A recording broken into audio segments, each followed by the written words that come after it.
नमस्कार, मैं हूं आपके साथ मोनिका गुप्ता और आप देख रहे हैं कालका से सवाल का बुलेटिन की शुरुआत करेंगे खास खबरों के साथ।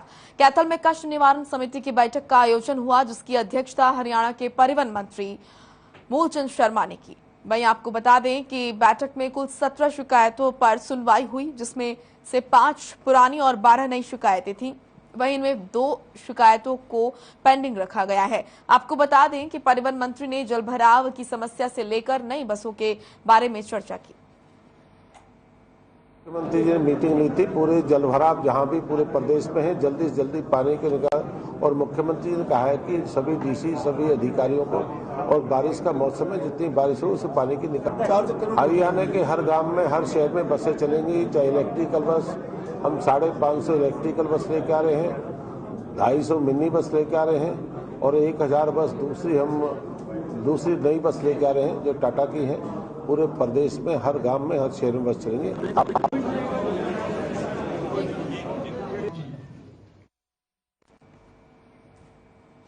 सोनीपत के बहालगढ़ थाने के एक गांव में एक मासूम बच्ची के साथ दरिंदगी का मामला सामने आया है। पीड़िता का परिवार गांव में किराए के मकान में रहता है। आरोपी का पीड़ित परिवार के किराए के कमरे के साथ अपनी भांजी और अपनी बहन के कमरे पर आना जाना रहता था और कमरे की चाबी आरोपी के पास रहती थी। वहीं इस दौरान जब पीड़ित परिवार अपने कमरे में था और छोटी बच्ची बाहर खेल रही थी, तभी आरोपी छोटी बच्ची को टॉफी देकर बहला फुसलाकर गांव से बहालगढ़ ले गया और वहां ले जाकर दुष्कर्म कर फरार हो गया। परिजनों ने छोटी बच्ची को कई जगह ढूंढा लेकिन नहीं मिली, तो पुलिस को शिकायत दी और पुलिस ने जब बच्ची को बरामद किया तो बच्ची की हालत काफी नाजुक थी, जिसके बाद उसे इलाज के लिए हॉस्पिटल में भर्ती कराया गया। फिलहाल पुलिस ने परिजनों की शिकायत के आधार पर मामला दर्ज कर लिया है और आरोपी की तलाश में 3 टीमें गठित कर दी गई हैं। गांव के अंदर एक छोटी बच्ची के साथ गलत काम किया गया है और उसके रिगार्डिंग एफआईआर दर्ज कर दी गई है और 2 टीम थाने की है और 1 टीम CIA2 की है। 3 टीम मिलकर आरोपी की तलाश कर रहे हैं। आरोपी का नाम बाय नेम आया हुआ है एफआईआर में और ये तीनों टीम लगी हुई है।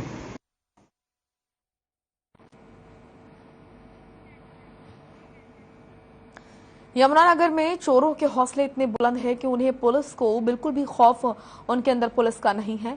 आपको बता दें कि यमुनानगर के जैन नगर इलाके में बीती रात 30 गाड़ियों के शीशे तोड़कर गाड़ियों में रखे दस्तावेज और सामान चुराकर चोर ले गए। वहीं पास में लगे CCTV कैमरे में चोर कैद हो गए। स्थानीय लोगों ने इसकी सूचना पुलिस को दी। घटनास्थल पर पहुंची पुलिस ने CCTV फुटेज के माध्यम से आगे की कार्रवाई शुरू कर दी है।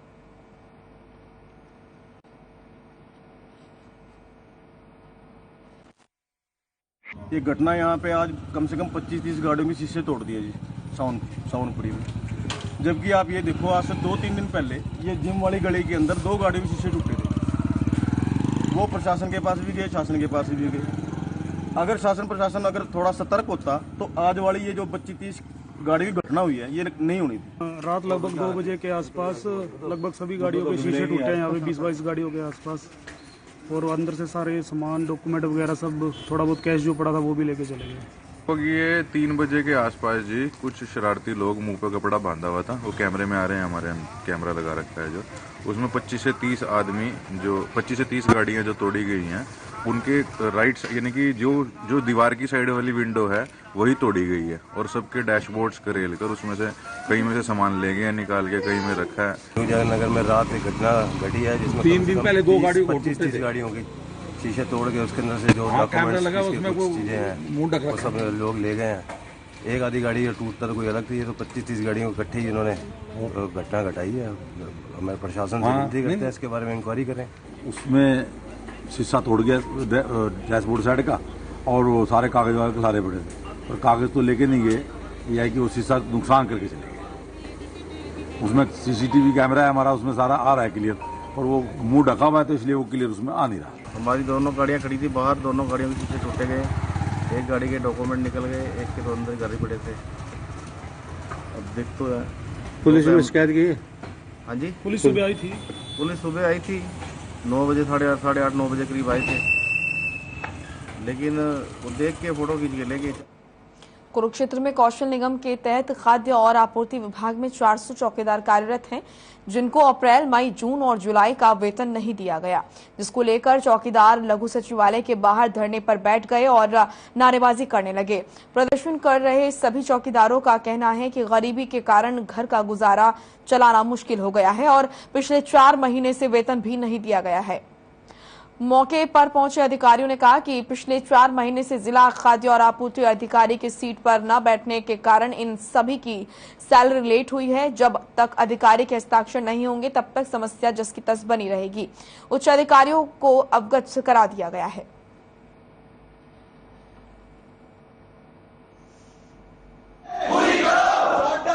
सप्लाई डिपार्टमेंट में लगे हुए हैं जी सभी, और कौशल रोजगार निगम नाम का एक सरकार ने पोर्टल चलाया है, जिसके दावे बड़े बड़े होते हैं कि 7 तारीख से पहले तनख्वाह आएगी, ये आएगी, वो आएगी, लेकिन आज 5वां महीना चल गया है, अप्रैल की तनख्वाह अब तक नहीं आई।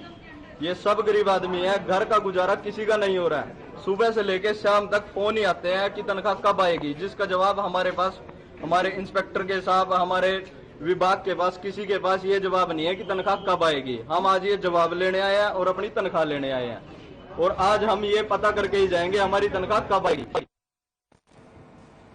करनाल पुलिस को एक बड़ी सफलता हाथ लगी है। आपको बता दें कि पुलिस ने लॉटरी निकलने का लालच देकर ठगी करने वाले 2 आरोपियों को गिरफ्तार किया है।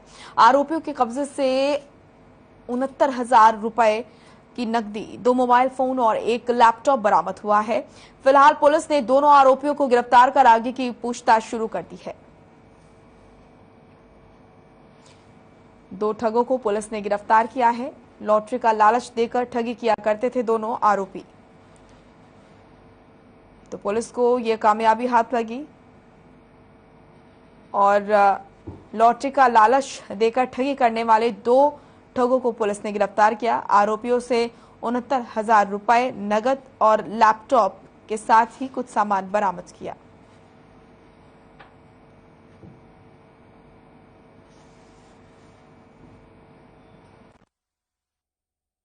प्रवीण कुमार नाम का कंप्लेनेंट है, रामपुर नगर का रहने वाला है। इसके पास पिछले 1 साल से 2 व्यक्ति लगातार फोन कर रहे थे, लॉटरी के नाम पर धोखाधड़ी से इसके पास पैसे लिए थे। लगभग 1,29,000 रुपये पिछले 1 साल से इन्होंने लॉटरी के नाम पे और फिर लॉटरी के बाद इंश्योरेंस करने के नाम पर इससे धोखाधड़ी करके और ऑनलाइन इनसे ट्रांजैक्शन करवाते रहे। उसके बाद इसने हमारे पास FIR लॉग करवाई थी। उसके बाद हमने इन्वेस्टिगेशन की तो हमारे पास ऑन रिकॉर्ड जो चीज़ हमने रिकॉर्ड लेकर 2 आदमियों को अरेस्ट किया। चलिए फिलहाल एक छोटे से ब्रेक के लिए रुक रहे हैं, फौरन लौटेंगे।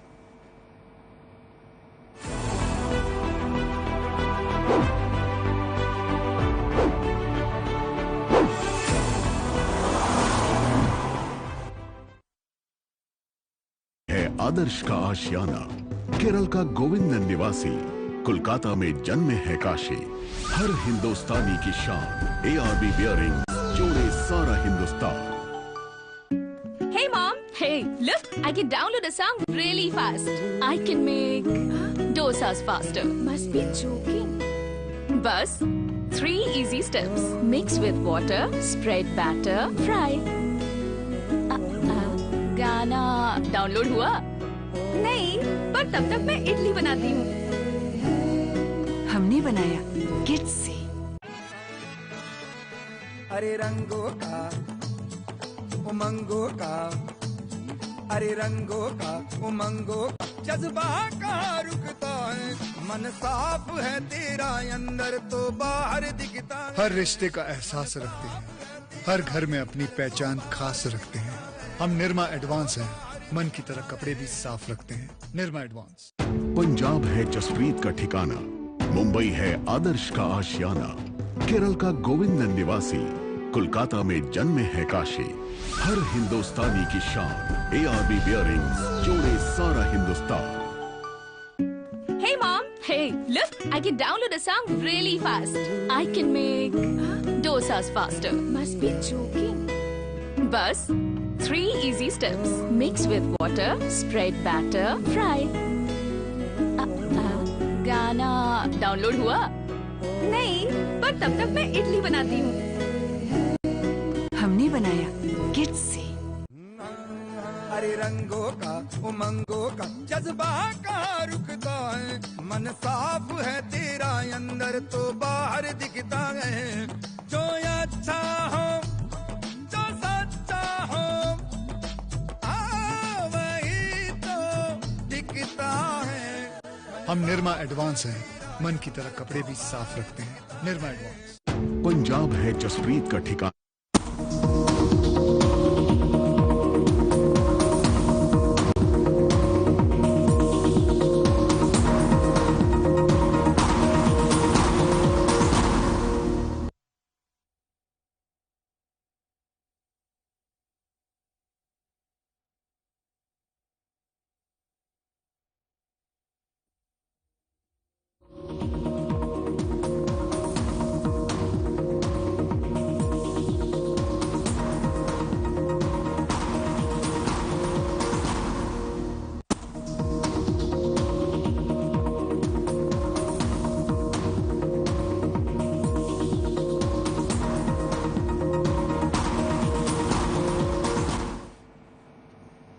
ब्रेक के बाद स्वागत है आपका। रुक करेंगे खबरों का। चरखी दादरी में जागरण कार्यक्रम के दौरान लोक गायिका राकेश शौराण पर फायरिंग करने के मामले में पुलिस ने 2 आरोपियों को गिरफ्तार करने में सफलता हासिल की है। आपको बता दें कि उप पुलिस अधीक्षक राम सिंह बिश्नोई ने बताया कि चरखी दादरी में जागरण कार्यक्रम के दौरान लोक गायिका राकेश शौराण पर फायरिंग की गई थी, जिसकी सूचना मिलने पर डायल 112 के कर्मचारी मौके पर पहुंचे और पुलिस ने मामले में तत्परता दिखाते हुए 24 घंटे के अंदर फायरिंग करने वाले 2 आरोपियों को गिरफ्तार कर लिया। पुलिस ने पकड़े गए आरोपियों के पास से एक देसी पिस्तौल और 2 जिंदा कारतूस बरामद किया है।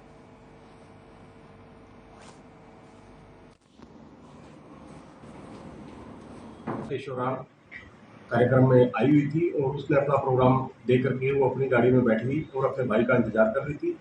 इतने में ये कालिया और जेंडर नाम के 2 लड़के थे, वो आगे और उसकी ड्राइविंग सीट पर बैठ के उनसे बातें करने लगे। वो गाड़ी से नीचे उतर गई। वो कहने लगे कि तुम कौन हो, मेरे पास मेरी गाड़ी में क्यों बैठे हो। और उसने अपने भाई को कॉल कर दिया। उसका भाई आ गया और इन्होंने फायर कर दिया और कालिया। और पुलिस ने उसी टाइम 112 गाड़ी गई है। फिर सदर पुलिस स्टेशन के एसआई सुरेंद्र वगैरह गए हैं, तुरंत FIR दर्ज की।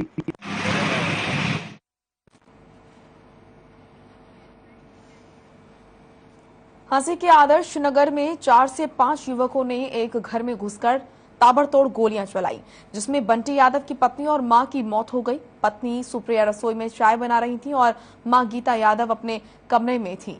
बंटी यादव ने खुद को कमरे में बंद कर अपनी जान बचाई। आपको बता दें कि बंटी यादव फाइनेंस का काम करता है। वहीं हमलावर बंटी यादव की गाड़ी लेकर फरार हो गए। हमलावरों के जाने के बाद बंटी ने पड़ोस से गाड़ी मांगकर अपनी मां और पत्नी को हिसार के निजी अस्पताल में भर्ती कराया, जहां डॉक्टरों ने उन्हें मृत घोषित कर दिया।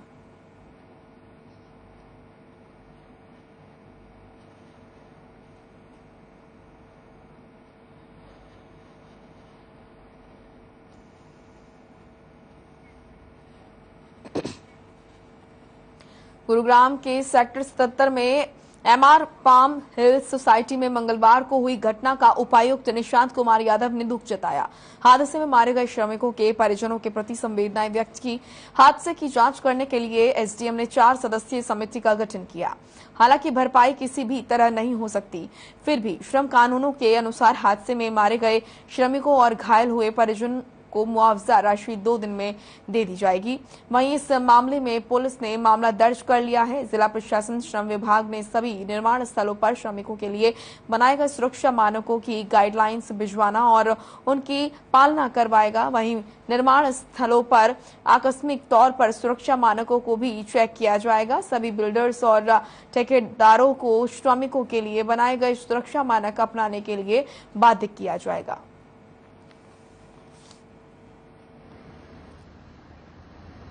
देखिए जी, अभी FIR रजिस्टर हो गई है इसमें, और जो भी डिपार्टमेंट्स हैं, जो इनके लेबर डिपार्टमेंट है या बाकी जो भी यहाँ पे सेफ्टी ऑडिट या जो कुछ भी आगे की कार्रवाई होगी वो नियमानुसार की जाएगी। अभी प्राइमा फेसी तो यही लग रहा है कि उन्होंने सेफ्टी बेल्ट भी कल नहीं यूज़ की गई थी, और बाकी भी यहाँ पे बहुत सारी कमियाँ हैं जो देखने को मिल रही हैं फिलहाल। बाकी जब प्रॉपर इंक्वायरी होगी उसके बाद ही जांच के बाद पता चल पाएगा कि जी क्या क्या और कमियां थी।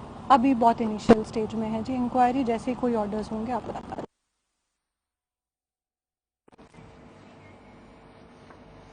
गुरुग्राम की साइबर क्राइम पुलिस को एक बड़ी कामयाबी मिली है। आपको बता दें कि पुलिस ने फर्जी पायलट हेमंत शर्मा को गिरफ्तार किया है।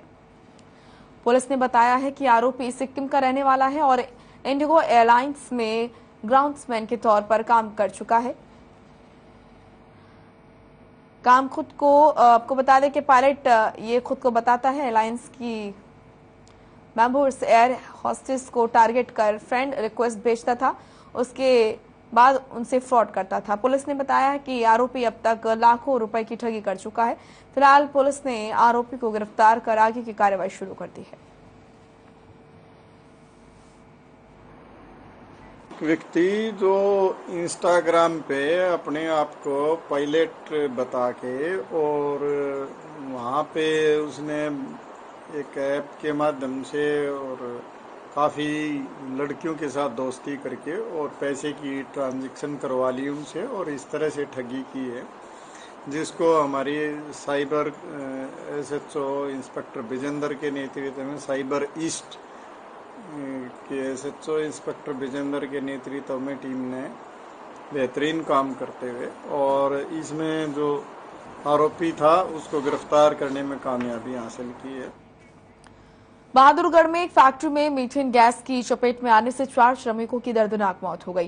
कंपनी में इंजन की गैस किट बनाई जाती है। कंपनी में ही सफाई के लिए कई वेस्ट टैंक भी बनाए गए हैं। कुछ कर्मचारी इन टैंकों की सफाई में जुटे थे। इसी दौरान वो मीथेन गैस की चपेट में आ गई। घटना की जांच के लिए प्रशासनिक स्तर पर भी एक टीम का गठन किया गया। पुलिस ने फैक्ट्री के मालिक, मैनेजर और सुपरवाइजर के खिलाफ मामला दर्ज कर जांच शुरू कर दी है।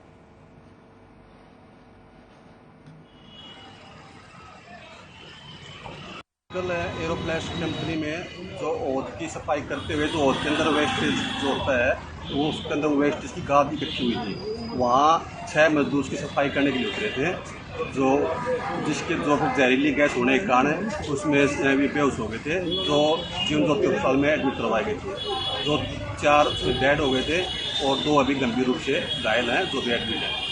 अभी क्या कार्रवाई की जा रही है सर? हमने FIR दर्ज कर ली है। अजय जो मृतक अजय है उसके फादर के बयान पर FIR दर्ज कर लिया।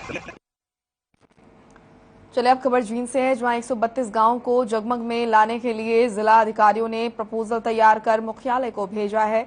जिले के 56 फीडर पर पड़ने वाले 132 गांवों को जगमग किया जाएगा, जिसमें 105 करोड़ रुपए खर्च होंगे। आपको बता दें कि 41 फीडर पर पड़ने वाले 98 गांवों में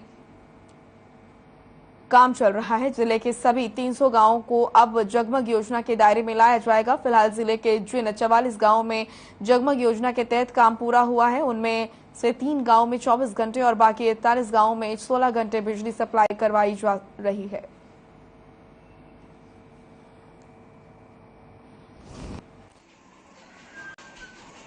देखिए, जगमग योजना जो है हरियाणा सरकार द्वारा वर्ष 2015 में ही जगमग योजना लागू की गई थी और इसी योजना के तहत जो पूरे हरियाणा में व्यापक स्तर पर काम चला है, उसी श्रृंखला में जींद जो डिस्ट्रिक्ट है इसके अंदर भी जगमग योजना का काम शुरू किया है। कुछ गाँव में हम ऑलरेडी जगमग योजना के तहत कवर कर चुके हैं। अभी 132 विलेजेस जो हैं इस स्कीम के तहत जो बेनिफिशरी विलेजेस होंगे और 56 फीडर्स के ऊपर 56 फीडर्स के ऊपर ये 132 गाँव पड़ेंगे और इसकी लगभग लागत अनुमानित लागत जो है 1 करोड़ 5 लाख रुपए इस पे अनुमानित राशि का इस पे खर्चा होने का। रतिया नगर पालिका उप प्रधान के चुनाव के बारे में जानकारी देते हुए एसडीएम डॉक्टर वीरेंद्र सिंह ने बताया कि उप प्रधान का चुनाव नगर पालिका में संपन्न कराया जाएगा, जिसको लेकर प्रशासन ने सभी तैयारियां पूरी कर ली हैं। चुनाव में ईवीएम मशीन द्वारा वोटिंग कराई जाएगी और पुलिस प्रशासन की तरफ से सुरक्षा के कड़े इंतजाम किए गए हैं। नगर पालिका उप प्रधान के चुनाव में शहर के 17 वार्डों के पार्षद वोटिंग करेंगे।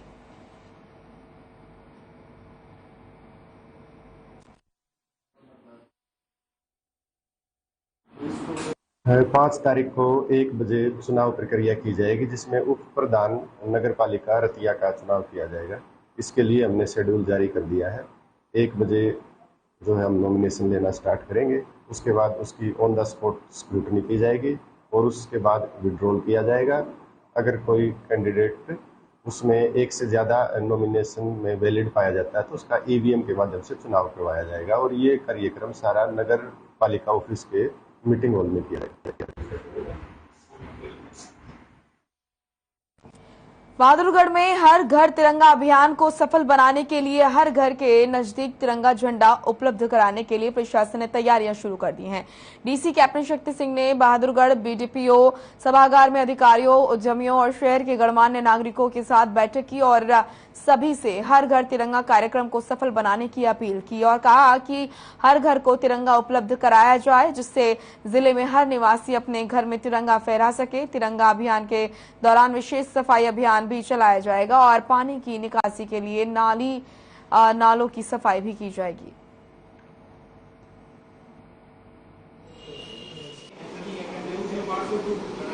यही है कि जो आज़ादी की हवा में आज सांस ले रहे हैं, आज आज़ादी का अमृत महोत्सव भी है, 70 साल पूरे होने को है। और दूसरी चीज़ ये भी है कि हम अपने उन शहीदों का जिन्होंने ये तिरंगा फहराने की छूट जो हमें मिली है, जो आज़ादी हमें मिली, उनका सम्मान करें। उसके बाद भी जो हजारों की संख्या में, लाखों की संख्या में जवान जिन्होंने अपने प्राण न्यौछावर कर देश की आज़ादी को बचाए रखा, उनके सम्मान में 13 से 15 अगस्त तक हम अपने अपने घरों पर एक तिरंगा जरूर लगाएं। यथायोग्य जिसकी जैसी। चलिए फिलहाल इस बुलेटिन में इतना ही। आप देखते रहिए हर खबर। नमस्कार।